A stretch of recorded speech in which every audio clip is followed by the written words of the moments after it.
आप सुन रहे हैं चंदन शर्मा की आवाज में। सजिया बहुत सखी ढेलम ढेला हो गईल, सजिया बहुत सखी ढेलम ढेला हो गईल। भतर के भक में देवरा से खेला हो गईल, भतर के भक में देवरा से हो खेला हो गईल। एही खातिर पियाबा से झमेला हो गईल, एही खातिर पियाबा से झमेला हो गईल। भतर के भक में देवरा से हो खेला हो गईल, भतर के भक में देवरा से हो खेला हो गईल।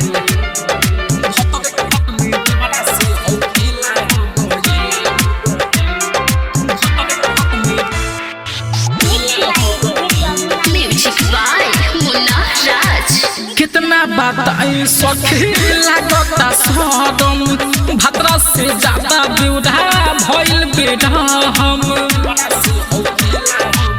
कितना बताई सखी लागता सदम, भतरा से ज्यादा बेउधा भइल बेटा हम। गइल जवानी हमर सखी सब लूट हो, जागल जुस रहे कभी हनी छूट हो, जागल जुस रहे कभी हनी छूट हो। जगहे बहुत सखी रे उठेला हो गईल, जगहे बहुत सखी रे उठेला हो गईल। भतर के भक में देवरा से खेला हो गईल, भतर के भक में देवरा से हो खेला हो गईल।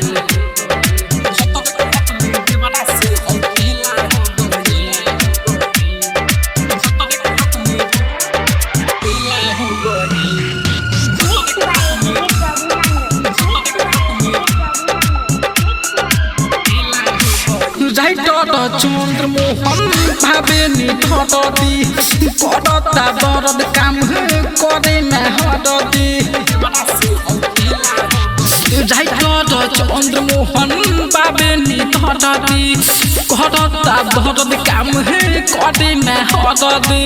पियाबा से लाजे हम काफी बताई, जख्मी जयराम से कैसे मुहावा देखाई, जख्मी जयराम से कैसे मुहावा देखाई। माचा महादी चंदन जी अकेला हो गईल, माचा महादी चंदन जी अकेला हो गईल। भतर के भक में देवरा से हो खेला हो गईल, भतर के भक में देवरा से हो खेला हो गईल। एही खातिर पियाबा से झमेला हो गईल, एही खातिर पियाबा से झमेला हो गईल। भतर के भक में देवरा से हो खेला हो गईल, भतर के भक में देवरा से हो खेला हो गईल। राज स्टूडियो स्टेशन रोड।